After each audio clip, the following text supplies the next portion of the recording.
NASA, जो अंतरिक्ष के रहस्यों को उजागर करने और अंतरिक्ष को एक्सप्लोर करने के लिए जाना जाता है। आखिर नासा समुद्र के गहरे तल में क्या ढूंढ रहा है? समुद्र की सतह से 10 किलोमीटर नीचे गहरे पानी में ऐसा कौन सा रहस्य मौजूद है जिसे नासा डेस्परेटली खोज निकालना चाहता है?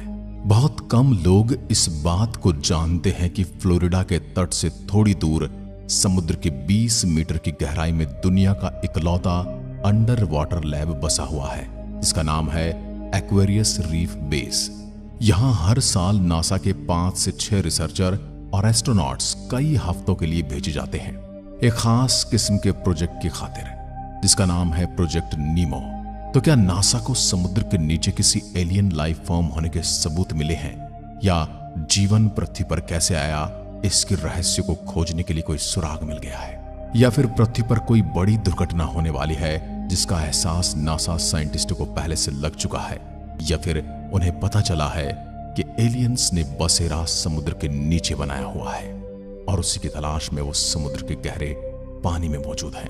चलिए इसे अच्छे से समझने की कोशिश करते हैं। नासा एक खतरनाक मिशन प्लान कर रहा है, क्योंकि नासा बहुत जल्द एक बड़े लेवल का एलियन एक्सप्लोरेशन प्लान पर काम कर रहा है, और वो हमारे सोलर सिस्टम के एक ऐसे स्पेस ऑब्जेक्ट में जहां पर एलियन लाइफ मौजूद होने के संकेत मिले, बस वहां पर जाकर हमें कंफर्म करके आना है। अब वो कौन सा मिशन और हमारे सोलर सिस्टम में नासा एलियन को कहां पर खोजने वाली है? सबसे पहले हम ये समझेंगे एक एलियन मिशन का पृथ्वी के समुद्र से क्या लेना देना हो सकता है, और यही फैक्ट नासा के लिए एक बड़ा प्रूफ ऑफ कॉन्सेप्ट है। दरअसल नासा साइंटिस्ट के अनुसार यहाँ 3 बेसिक क्राइटेरिया हैं जिससे हम जैसी लाइफ का जन्म होता है। नंबर 1 पानी, दूसरा है एनर्जी, और तीसरा है केमिस्ट्री, यानी कि केमिकल रिएक्शंस।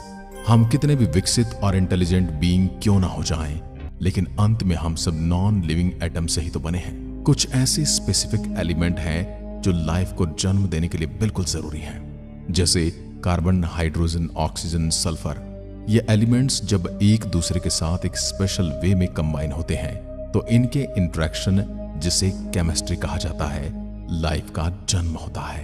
मगर सारे एलिमेंट को साथ में रख देने से अपने आप में कंबाइन हो जाएंगे और लाइफ का जन्म हो जाएगा। अब पृथ्वी के शुरुआती दिनों में इन एलिमेंट्स को भी एक स्पेसिफिक वे में कंबाइन होने के लिए वाटर और एनर्जी की जरूरत थी, जो कि उस समय हमारे समुद्रों में भरपूर मात्रा में मौजूद थी और आज भी मौजूद है।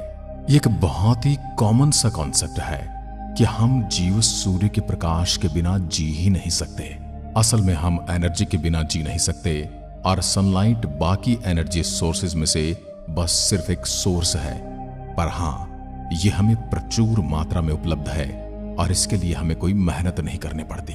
पृथ्वी पर लाइफ की शुरुआत सनलाइट से नहीं हुई थी, और इसलिए नासा की दिलचस्पी ओशियन के नीचे एक स्पेशल जोन में है, जहां पर जीवन ने पहली बार जन्म लिया था, द हडल जोन।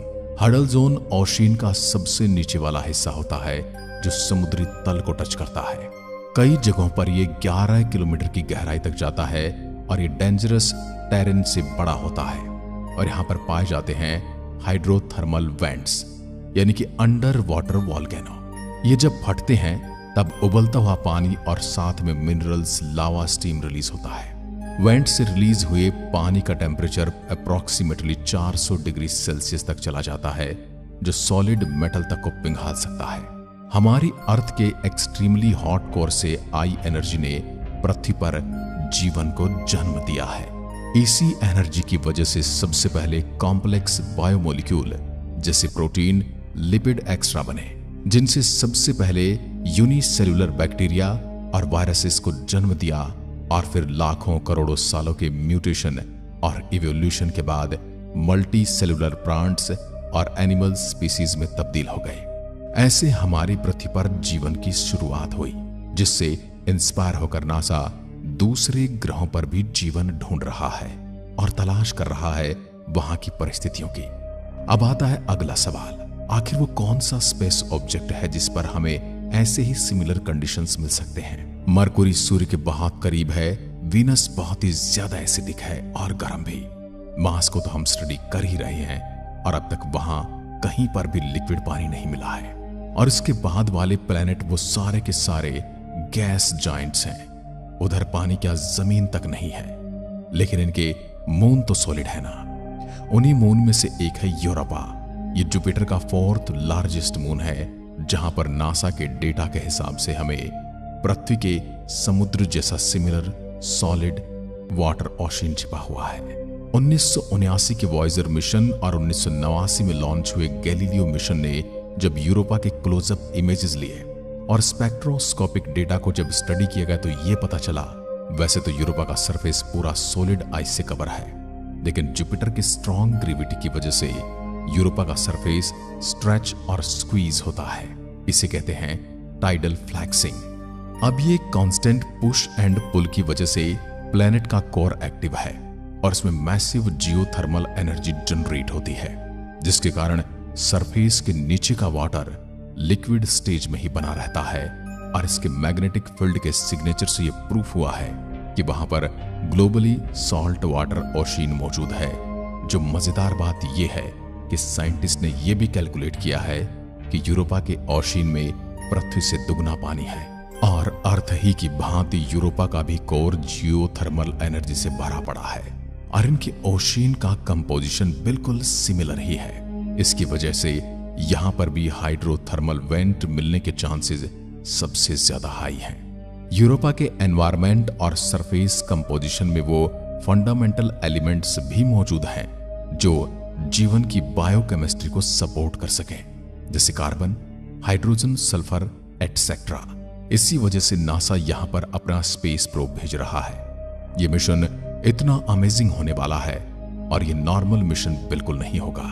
इसको चंद्रयान 3 से कंपेयर कर सकते हैं। उसमें मून तक पहुंचने के लिए हमारे रॉकेट ने अर्थ के 5 चक्कर लगाए थे ताकि एक स्लिंग शॉट के जरिए वहां तक जाने का मोमेंटम का जुगाड़ किया जा सके। जुपिटर के मून यूरोपा का डिस्टेंस चंद्रयान 3 लूनर मिशन से ऑलमोस्ट 1600 गुना ज्यादा है। इस सफर में बड़े बड़े गैस जॉइंट की ग्रेविटी, उनके सैकड़ों मून का ग्रेविटेशनल इंटरफेरेंस, एस्ट्रॉयड बेल्ट में लाखों स्पेस ऑब्जेक्ट हैं, उनकी ग्रेविटेशनल इन्फ्लुएंस से बचते हुए जाना और सन और सोलर विंड से ये सुपर कॉम्प्लिकेटेड मिशन होने वाला है। यानी कि इसको डिस्टर्ब करने के लिए हमारे अंतरिक्ष में हर चीज मौजूद है, लेकिन इन सभी डिस्टर्बेंस से बचकर हमें अपने मिशन को पूरा करना है। यूरोपा पर पहुंचने के बाद कुछ ही दिनों में यूरोपा की सतह क्राइबोट्स यानी बर्फ पेनिट्रेट करने वाला रोबोट भेजा जाएगा, जो कि उसकी सतह की डिटेल जांच पड़ताल करेंगे।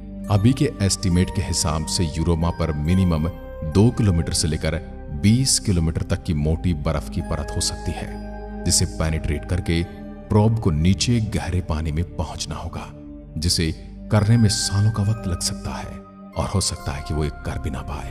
और क्रायोबोट्स बर्फ को न्यूक्लियर से मेल्ट करते करते समुद्र की गहराइयों तक पहुंचेगा और इसके अपने साथ 48 माइक्रो रोबोट्स लेकर जाएगा, जो कि फिर समुद्र की गहराई में अलग अलग स्विम करके जीवन की खोज करेंगे। और अगर हमें एलियन लाइफ मिल जाती है तो उसकी बायोलॉजी आखिर कैसी होगी, कैसा महसूस होगा अगर फाइनली हमें यह पता चल जाए कि हम इस ब्रह्मांड में अकेले नहीं हैं। काफी डीप और एक्साइटेड थॉट है ये। आपको क्या लगता है, क्या यूरोपा के डीप वाटर ने एज एलियन लाइफ हो सकती है?